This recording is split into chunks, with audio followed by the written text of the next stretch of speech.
Okay, number 2 of the actions training. Here it is. What we are going to talk about is setting yourself up for success. I'll give you my specific flavor that makes it extremely easy. Here it is. It's just S's. First is specific, second is small, third is in scope. Okay, a little bit cheating on the S, actually in your control. First, specific. If I have a goal that is way more specific, my chances are way higher. Make it extremely well defined.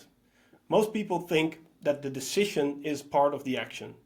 I highly recommend that you split the decision from the actual execution. If your goal is, I'll read a book in the coming period, and I will read the first chapter of Melissa Perry's Escaping the Build Trap before December 16th. Who of us had the highest opportunity of actually making it? I already made all the decisions. I can just execute. Well, you still need to figure all those things out, and every decision is a barrier. More on procrastination later, by the way. I got this from David Allen in the book Getting Things Done. He says the moment that you process a task, you make the decision. Execution is a whole different thing. Don't mix the two, because most of the time when I ask people what action are you going to take on this, they'll say, yeah, before next time I'll decide X, Y, or Z. But then the work doesn't start. So one thing, define it well, make the decision first. Then, next one, small. What you see is the bigger something is, the higher your resistance, and you're just gonna never ever start doing it. I've coached people on personal life things, and when I was learning how to do that, I had a very interesting chat with one of my coaches, and she said, it has been researched that if somebody wants to get into the habit of flossing, the best thing they could do is commit to 30 days of flossing one tooth. Like, why would you do just one tooth? Because you set yourself up for success. You can always do that. Even if you're super busy, do one.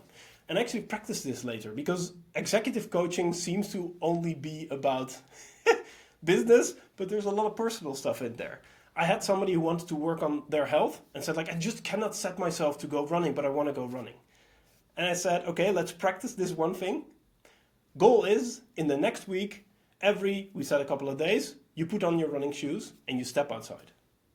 I think we actually started with a week of just putting on the running shoes. And we had to negotiate because he wanted to make it bigger. No, but if I put on my running shoes, I was like, no, that's the goal. If you achieve it and you then go out to run, nice benefit. But the goal is shoes on.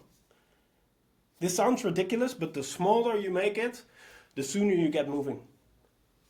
Now last, that is scope, the last S, but I would say it's whatever is in your control. Before I became an entrepreneur product person, I was a sports coach. And in sports, there's one goal that many people set that is a terrible goal, and that is to win. What, Martijn, are you against winning? No, if you know me at all, you know I love winning. But you shouldn't set that as the goal.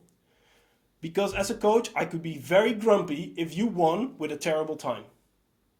And I could be super happy and confident and rewarding to you if you lost with an amazing time. Because the time is in your control. Most people, as Jim Rohn says it, amazing speaker, very old, he says most people focus on the wind, but you cannot change the wind. You can only determine the set of the sail. Focus on what you can control. Otherwise, chances of your action. So, with that, let's continue to the next video, and that is the video on beating procrastination. Let's go.